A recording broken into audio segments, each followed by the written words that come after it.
அமைதி இல்லாத நேரத்திலே அந்த ஆண்டவன் என்னையே படைத்து விட்டான். நிம்மதி இழந்தே நான் அலைந்தேன். இந்த நிலையில் உன்னை ஏன் தூதுவிட்டான்?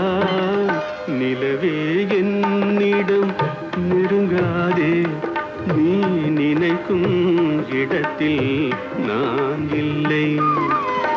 மலரே என்னிடம் மயங்காதே, நீ மயங்கும் வகையில் நான் இல்லை. நிலவே என்னிடம் நெருங்காதே, நீ நினைக்கும் இடத்தில் நான் இல்லை.